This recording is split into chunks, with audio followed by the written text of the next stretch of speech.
Talking with Tech is sponsored by Q Interactive, Pearson's iPad-based system for testing, scoring, and reporting. Experience unheard of efficiency and client engagement with 20 top tests, all delivered digitally. You can sign up for a free 30-day trial at pearsonclinical.com/TWT18.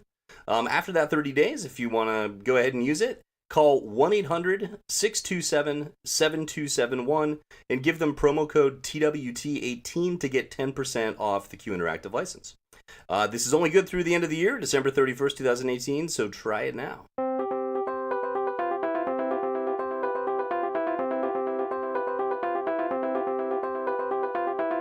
Welcome back once again to Talking with Tech. My name is Luke Stuber, joined as usually by Mr. Chris Begay. How are you?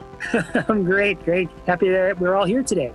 Yeah, this is exciting. I know. I mean, I've sort of been the as usually one recently, and I miss talking to everyone, and I hope some of you like hearing from me sometimes. But more importantly, we also have Rachel Madel. How are you? I'm doing really good. How are you guys doing today? Good. It's bizarrely not hot and humid and horrible in Pittsburgh where I am here, so I think we're turning towards winter. How about you folks? You know, I really miss the East Coast for this time of year. I always love California. I feel like everyone's like, the weather's so sunny and great. But in September and October, I really miss being on the East Coast. So I'm really jealous of you guys in Ohio and Pennsylvania right now. Yeah. Do you notice I'm wearing a sweater, right? Because it is sweater weather here. Oh, man. I know. I can wear like cool boots and like drink fun pumpkin lattes. But yeah, it's fine. We can still do those things out here, but it's like 85 degrees right now. So not this in Pittsburgh. I think it's more about pumpkin beer. Well, we posted a question to our Facebook group, just asking about thoughts on AAC and IEPs, right? So today we want to talk about that. We're going to dive pretty specifically into goal writing around AAC, but also the IEP generally. But first things first, we should probably define some terms, right? So a lot of you are probably familiar, but Chris, expert in the schools, what is an IEP? An IEP is an Individualized Education Plan or Individualized Education Program that is typically reviewed once a year, although it can be reviewed any time within that year. That includes different members. So there's a case manager, there is the parent or guardian, or sometimes both, like both parents. There is the administrator, there is the speech therapist, usually, if there's a speech language goals, but not always.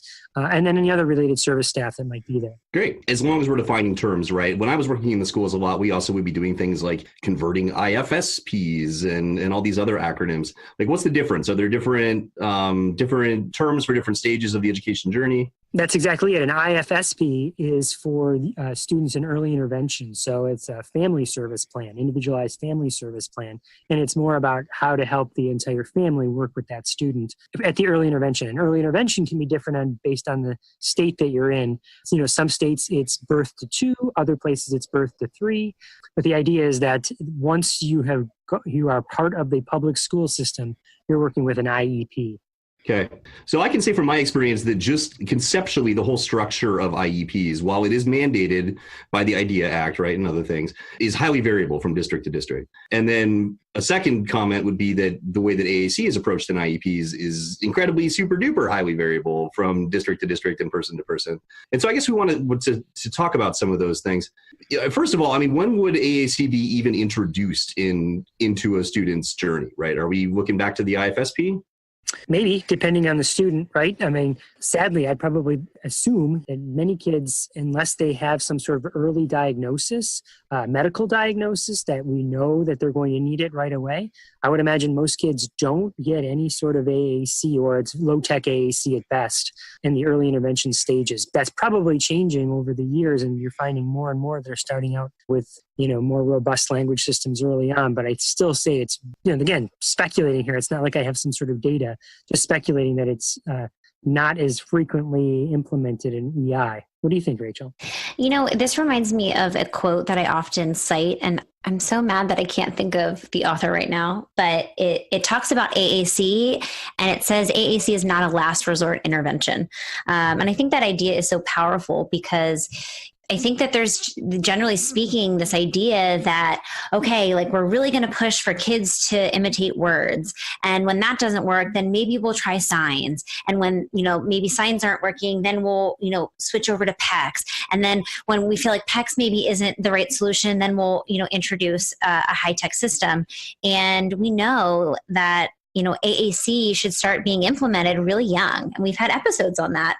And so I just think that's really important to not look at it as a last resort intervention.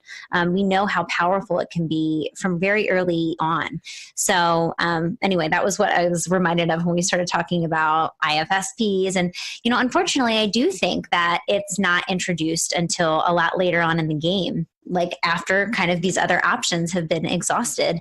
And I think that's just kind of SLP is not really having the education and the knowledge to know how to implement AAC, and I think that that's something that we should start tackling, in grad school programs and make more people comfortable with AAC, because I think generally speaking, the sense that I get when I'm talking with SLPs that aren't specializing in AAC, they just feel very intimidated. They're like, well, I need a specialist. I need somebody else to like make these decisions. I'm like, listen, no, you don't. We can start incorporating especially low-tech supports so early on and getting comfortable with those high-tech supports. Wow, that was like mic drop. Perfect. Well, and I mean, this is often where a lot of people are, a lot of families are first exposed to the concept of AAC, right? Like not everybody has the means to have private assessments done and these sorts of things. So it really, there's a big kind of responsibility there to be catching these kids and starting them on their journey earlier. Which brings me to another question. How are students identified and determined to be eligible for services?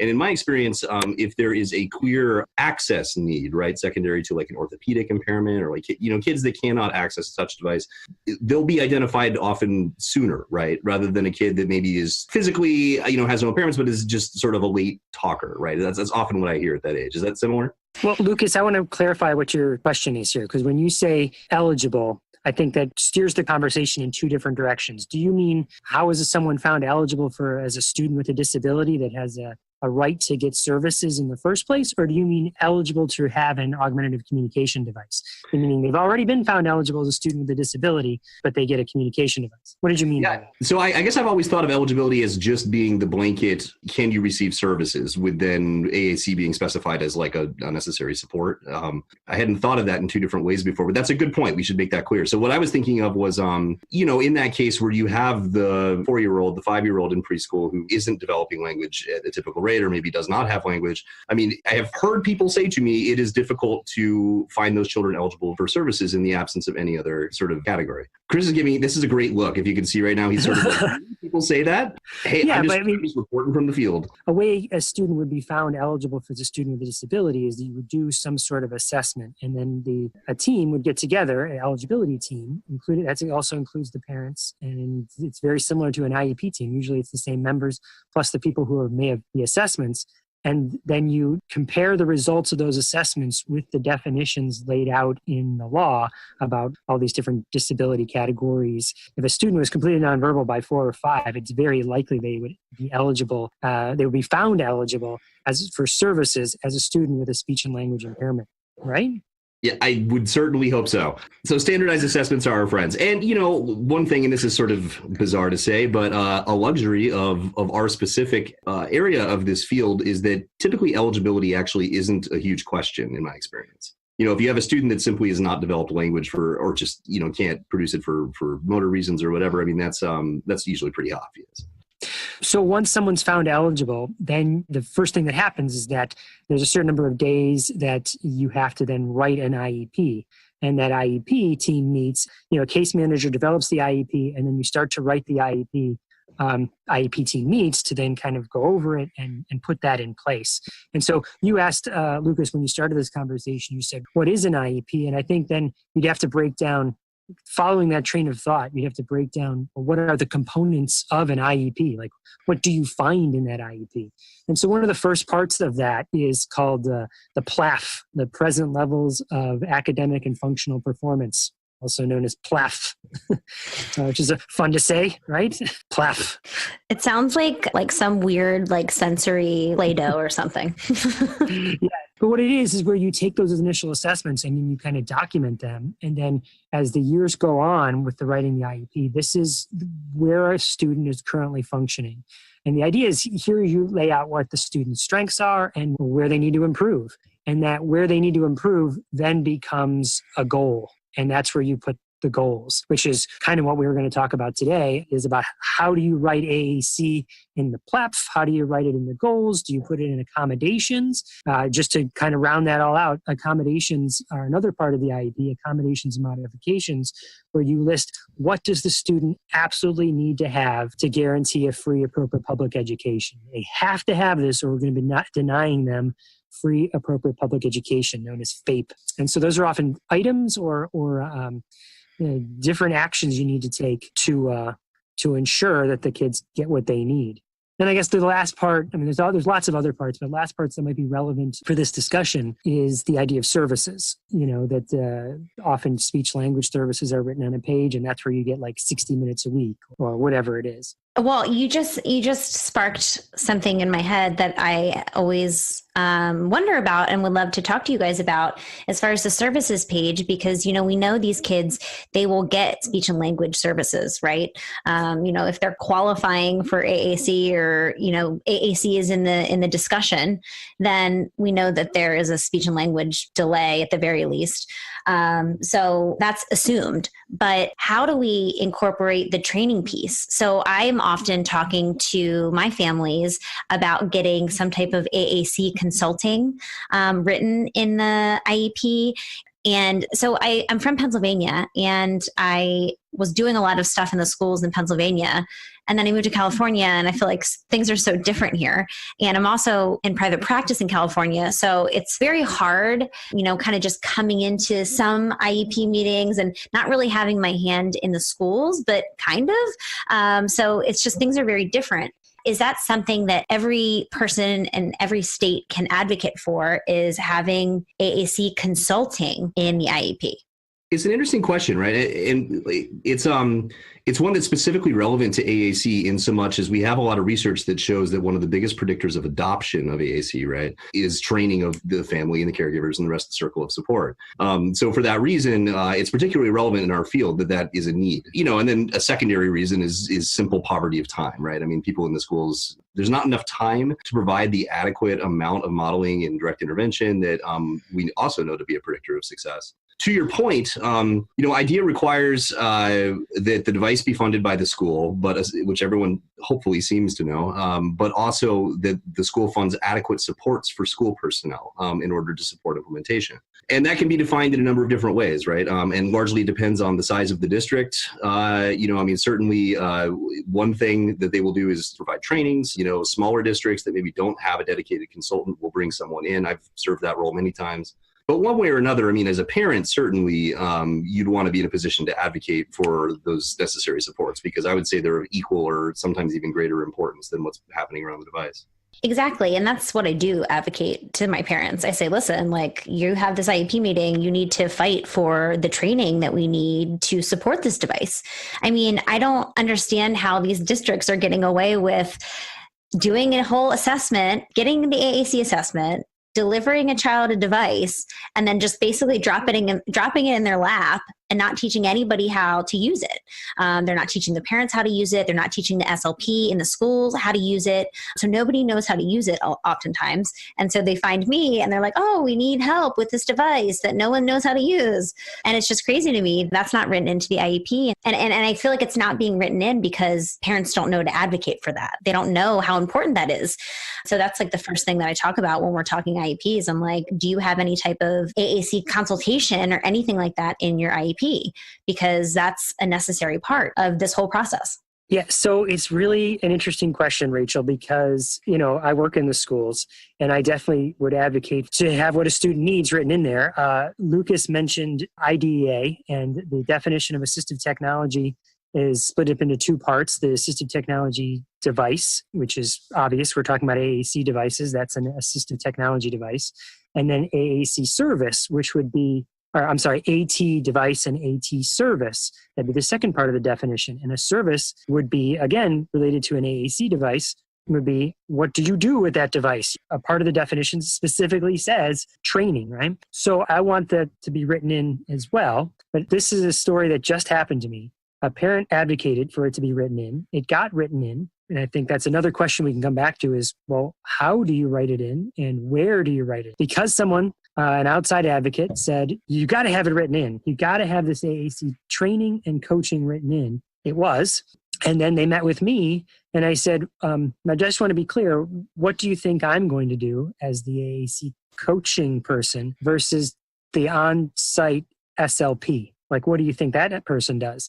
And the parent kind of looked at me like, I don't know. Like, what is the difference between what the speech therapist does and what you as an AAC coach does? And it's like, what if you were in a school district that didn't have an AAC coach like me? It would just be speech therapy, right? But it'd be what the speech therapist does at different parts of the job, right? Sometimes the speech therapist would be meeting with the parent and coaching them. And sometimes the speech therapist would be providing direct services to the student. And sometimes they'd be doing both at once. Like, I'm going to provide direct therapy and you watch me as I do this, you know? So it's a kind of a convoluted question of who does it? Where does it get written? How often? I mean, how much coaching do you need? That could be different for different stages.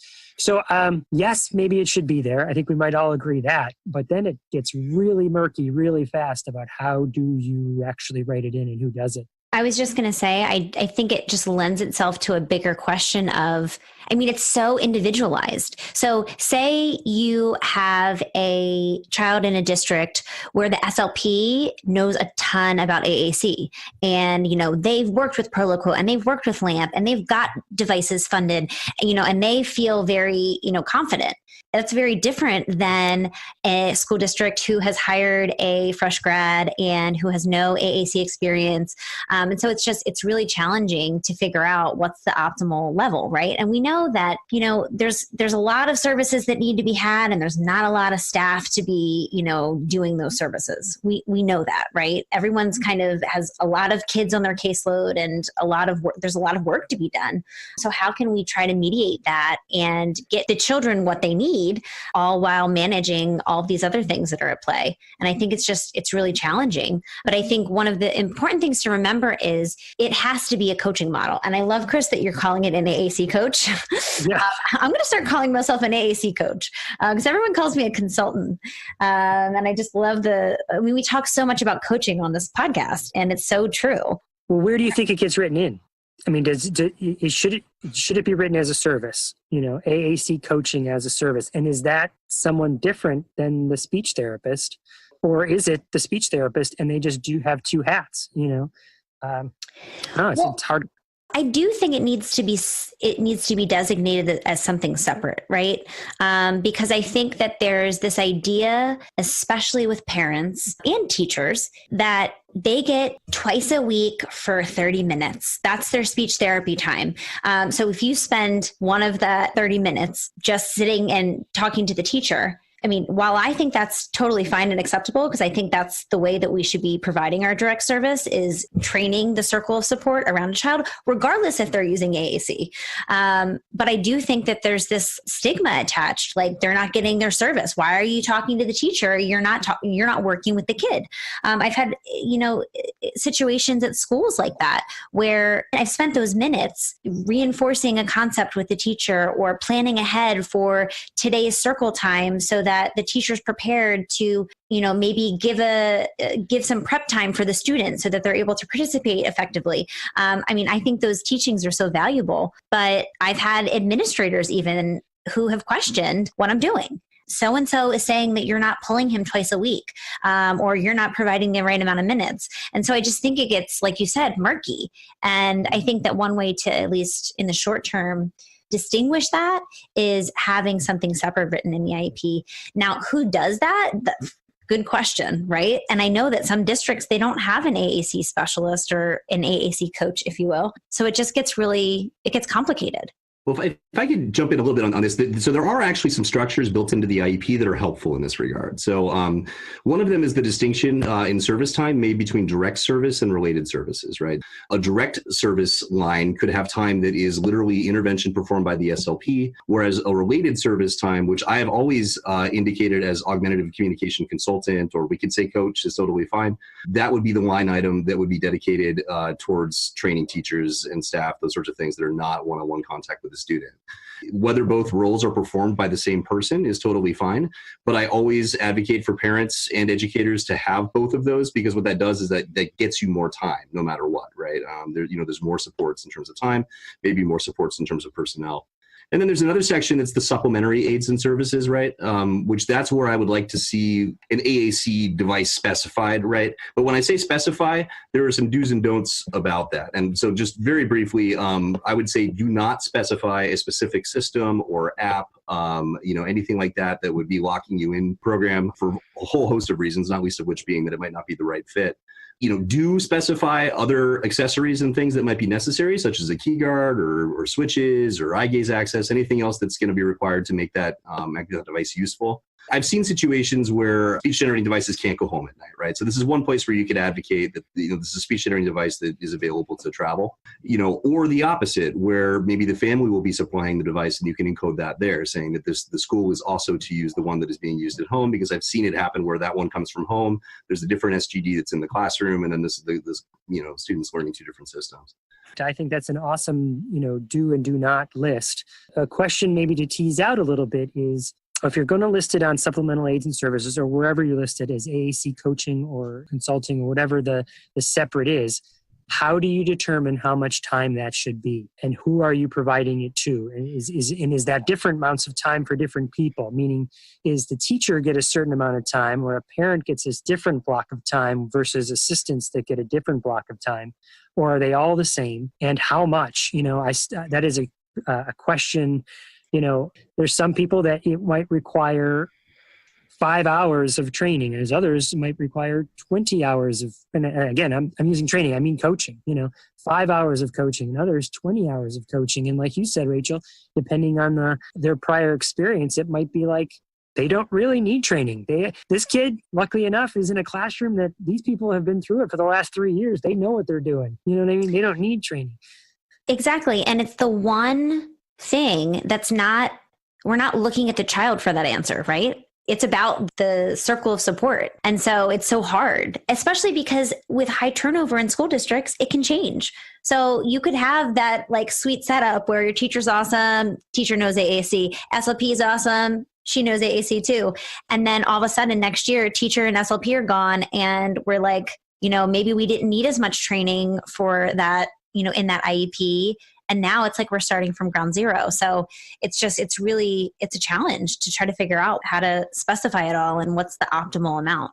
Oh, I'll throw one more wrench in there, Rachel. How about that you provided it? I was the AAC coach, and I provided the 60 minutes of training that was necessary, and then a person leaves, because... Yep. Wait a second. I did the training. It's right here. It's the date I did it, but now the person left. And so it's really hard. Lucas, you used the perfect word. It's really hard to encode this into an IEP.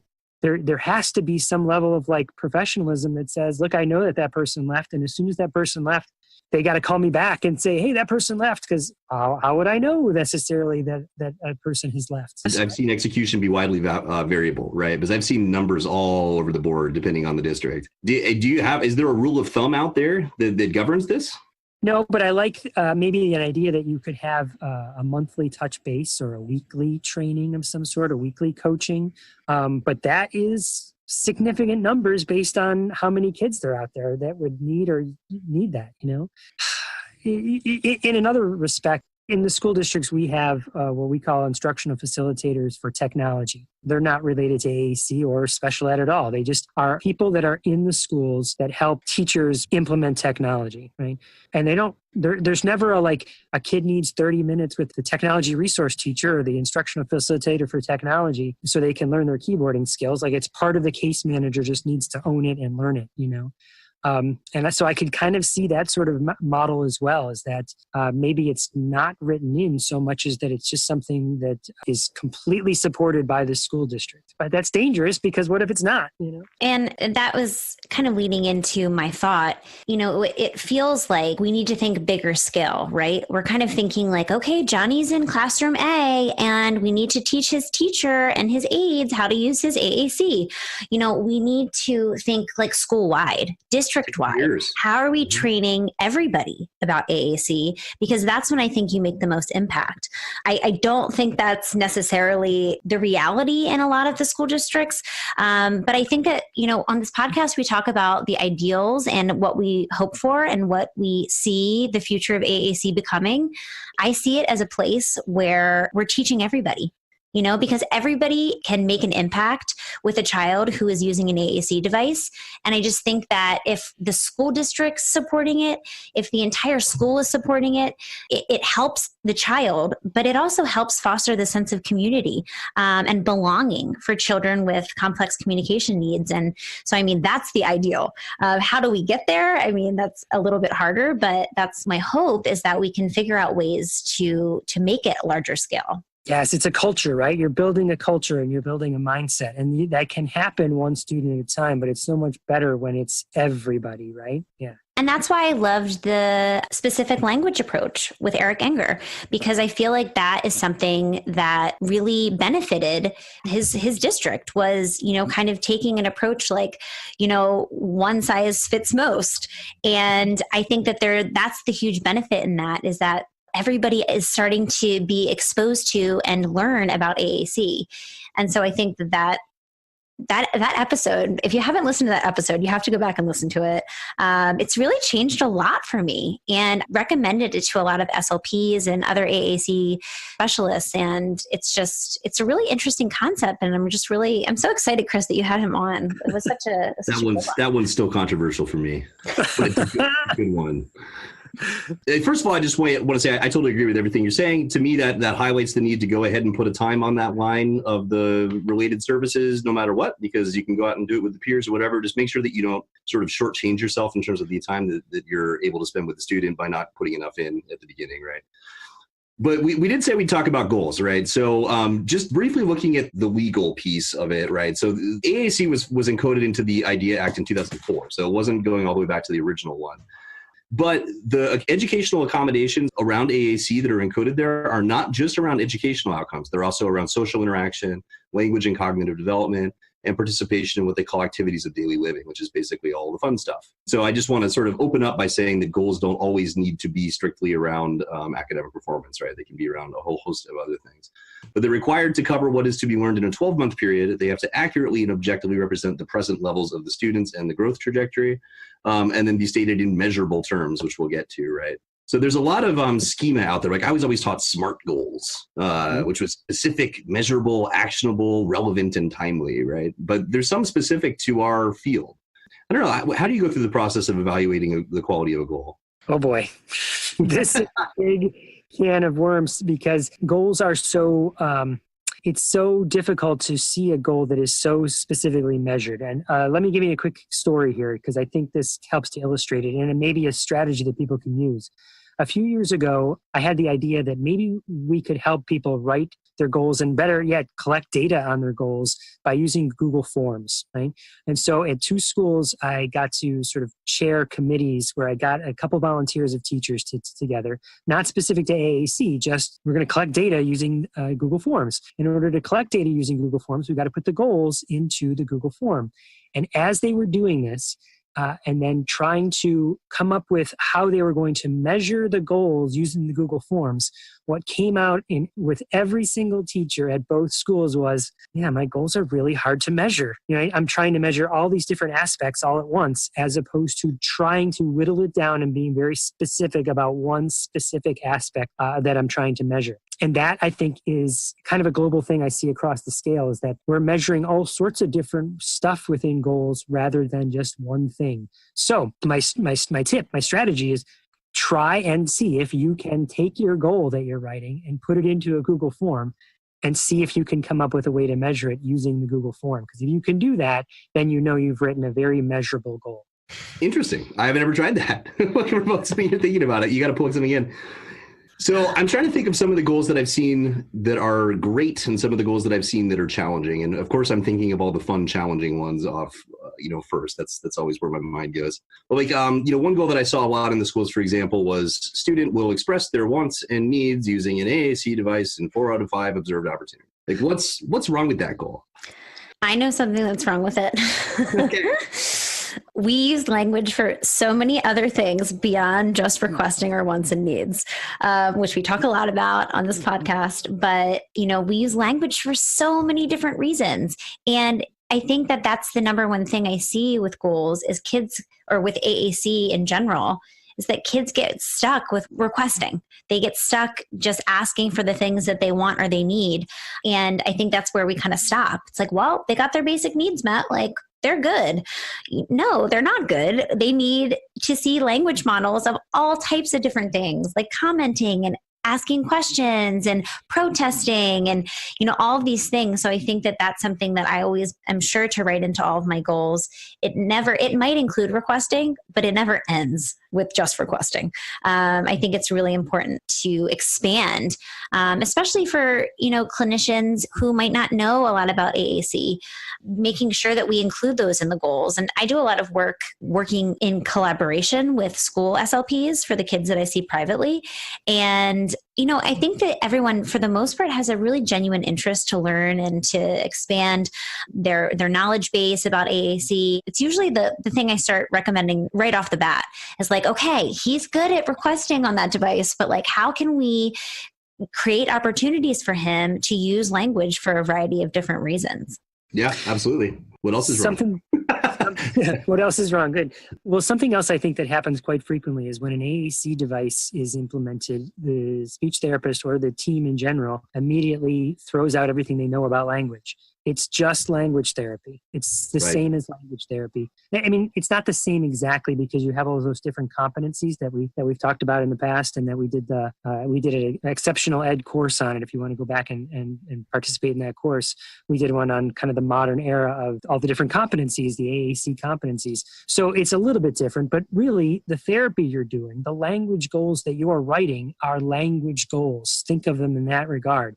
And so that leads me to another question is, do you need to put the AAC device in the goal at all? I really don't like to, because just like Rachel was just saying, I mean, we communicate not only all these different manners, but also across all these different modalities.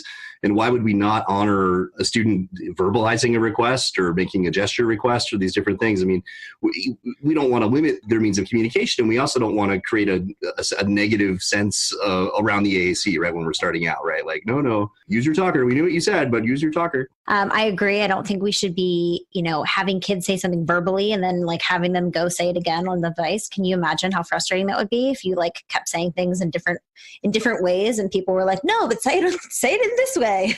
But I feel that way with paperwork sometimes. Yeah, exactly. But what I was going to say is, just to play devil's advocate, I feel like, what about the kid whose device is sitting in their backpack all day long? Having a goal that specifically says we'll use their speech generating device, I think is important, right? So, I mean, I can't tell you how many times I've walked into schools and been like, where's the device? And it's like, it's dead in their backpack. Around that, what I would like to do is actually write more of a goal directed at the operational competence side of things, right? And actually, we had all these people that chimed in on Facebook, and I really like this comment from Ariella around writing an operational goal for first-time AAC users. And it really can be just, student will have their AAC device on them, and it will be charged and that sort of thing, as a way of sort of learning those intro tools, but also around accountability for making sure that that's happening, right? Yep. Yeah, I think that's the only time I really like seeing it in the goal is when it's an operational goal. Rachel, what you're saying makes a lot of sense. I think that can be hit in the accommodations, which, here's a list of the accommodations, and it says they have to use their AAC device, and that's could be just as powerful as the goal. The thing that always comes to mind when I think about putting the AAC device in the goal is that that's not how we write it for a writing goal or for an artic goal. You don't say, using your articulators, you'll make the R sound, right? You just will make a R sound, And so I think, why would you throw in the modality in the goal as well? Just because we can, and it doesn't make sense. Using a Bic pen, student will write name. Exactly. No, you So don't what do were the that. comments on Facebook? There were some good ones here. Rachel, I think you wanted to mention. One of our listeners, and I can't find who it is, of course, she talked about doing a goal for every, oh, here it is. It's Caitlin. We record AAC systems in the special factors page of our IEPs and add it under accommodations. We write goals to each of the 4 competency areas. I add my ed specialist as a person responsible on all goals to promote generalization. So that's another whole thing. That's another whole can of worms. Who's responsible for the goals, right? We know communication happens all day long with a variety of communication partners. So who's responsible? And that oftentimes is something that comes up in meetings. And that's something that I'm very clear about, that like we need everybody to be supporting the device. And I like the idea of thinking about those 4 competencies and how can we incorporate those when we're thinking kind of big picture for a child. Right. I like using those. Basically, what they're saying is use that as a rubric to help you develop the goals. Is think of those competencies and make sure you're considering each one of those when you're writing the goals. Yep, it makes a lot of sense. Tandy actually wrote in our Facebook group, kind of similar to the point that I was making. I write academic goals that state using AAC student will. I do this in every goal, and then we have language goals too. I want it all over the IEP so that it doesn't get lost and sit in the closet or backpack. I think that when you're thinking about teachers and SLPs, all these professionals working in the schools, and I remember when I was that professional working in the schools, you have a stack of 40 IEPs or 50 IEPs. You're just like going through and you're like, okay, what are the services? What are the goals? Not to say that you don't look at the entire IEP, but I think that that's what stands out. And I think that that is why I feel like I was more inclined to say it in the goals, is because I feel like, yes, it could be in the accommodation section, but like, what if they miss the accommodation section? And I think that having it in the goals is like, I remember like in the beginning of the school year, I'd be like, okay, where are all my goals? And I have this huge spreadsheet with all my students and all my goals. And, obviously I would be incorporating AAC across the board, but I do think for, clinicians and teachers and things like that, we have this laser focus on the goals. Can I just say this one warmed my heart because I was Tandy's SLP as a grad student, and here she's commenting about this. So I have seen Tandy's goals, and she does indeed embed AAC in every part of the document. So thank you. Rachel, to your point, maybe it's not an either or. Maybe it's not put it in the accommodations, put it in the goals. Maybe it's a both. Maybe you do want it in both. Yeah, maybe. I honestly, to Tandy's point, let's put it everywhere. I feel like, if that increases our odds that like people are going to be like, oh, AAC, let's use this thing. Great. I'm on board. Now, there was one little conversation that caught my eye in that thread about specifying parent training in the IEP, because one of the responses I thought was interesting, that they were afraid to do that because of the parents that couldn't or wouldn't attend. And what would that mean? I don't know how I feel about that. Still put it in, right? Yeah. Still put it in. If they can't make it, they can't make it. But you put it in and you try.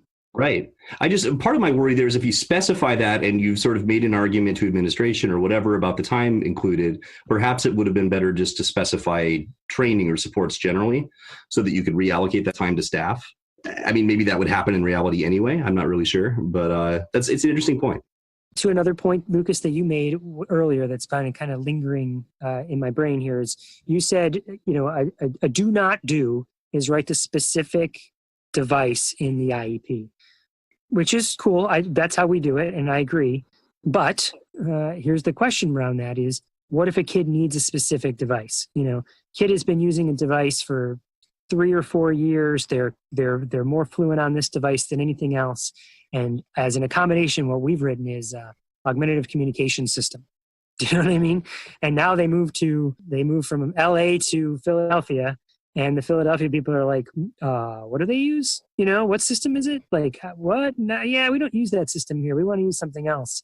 Is there some sort of protection you get if you actually write in, maybe not the brand name, but describe it so explicitly that it couldn't be anything else? Picture uses a system that has a grid that's 8 by 10 using symbols that relate to core vocabulary that, I don't know, Yeah, or that retains a grid format consistent with his learned motor plan or something like that. I think there's probably ways to do that. One way that I've done that in the past is simply to write like a device as, as mutually agreed to by school and home or something, something, just so it's like it can be sort of a broader conversation that's hinted to there. But you raise a very good point, and I have seen that happen. Yeah, I would hate for it to be super general, is what I'm saying. And is that something where writing the specific device in the present level summary would be at least, helpful if they're moving school districts or states or something like that? So at least it's like, oh, I see lamp in here. It doesn't write it in the, obviously I know it's not good to write it in the goals and things like that, because then we're locked into a specific system that may or may not be the same, or we want to change it. But at least just providing a present level summary as to like, they are using the system, or maybe not even, you could use the specific system, but also you could also just talk about, like you were saying, specific grid size with icon-based symbols and things like that. So there's lots of different places that you might be able to put something like that in. Yeah. I keep coming back to this idea of just putting that adequately addresses the access and learned, needs of this child or whatever. But even that is sort of amorphic, right? Because who determines that? Is that implying there's another assessment or something along those lines? I think a lot of that comes back to, advocacy. But as we all know, there's so many hours in the day, right? And for, parents and educators both are so put upon, it can be easy to lose track of things. So I keep it simple, I guess. But in that situation where there is such a specific need, you might be able to sway my mind away from my don't. Well, something to consider, Rachel, about putting it in the present level of academic performance is that maybe if it's written no matter where it's written in, then you're tied to it. It doesn't matter where you wrote it. I've heard that argued both ways from different advocates and different lawyers saying, yeah, you wrote it in. It doesn't matter whether it was in the accommodations or the goal or the present level. And so now you've stated that's what the kid is using. But we put it in the present level saying that's not what they need. What we need is the accommodations. And the lawyers come back and say, it's in the IEP. Everything in the IEP is what the student needs. I'm not a lawyer, so I can't say, but we have been shy. I have been shying away from putting it anywhere and being more descriptive about what the student needs as opposed to explicitly stating the app. Yeah, if there's a situation where that could cause some sort of legal implication, I think that makes a lot of sense. Having been on the receiving end of a lot of transfer paperwork and those sorts of things, I always appreciate some specificity when I'm doing lesson planning. But we have raised at least as many questions as we've answered in this conversation, I would say. But that's good news because it shows how important this conversation is, and we would like to pick it up. So we will definitely do a round 2 of this, addressing more around the IEP and around goals. We would love to hear from you around what questions you might have from this or in general. You can track us on Facebook, Talking with Tech. If you search for us there, you can find us. You can also go to talkingwithtech.net to find our fancy new website, which is all coming together and very spiffy. Thanks so much to the team at XEd and also to Luke Padgett, our fantastic producer, for pulling this all together. And meanwhile, I think there's like a review thing you can do, right? There is. You guys, we're trying to get to 100 reviews by the end of the year. And I'm trying to find right now how many we have currently. The last time I checked, we had 50, and I'm hoping that we have more because I'm determined, you guys. I'm determined to get to at least 100. And that all starts with you guys. So if you could just go on, take a few moments after this podcast ends and tell us what you think. You can just click on rating and reviews, give us however many stars you'd like. We love reading the comments. So if you have something to share, we would love to read it, and we would just be so appreciative. So please, please, please leave us a review if you haven't already. Well, thanks for listening. Once again, this is Luke Stuber for Chris Bouillet and Rachel Madel. This has been Talking with Tech. We'll talk to you all next week.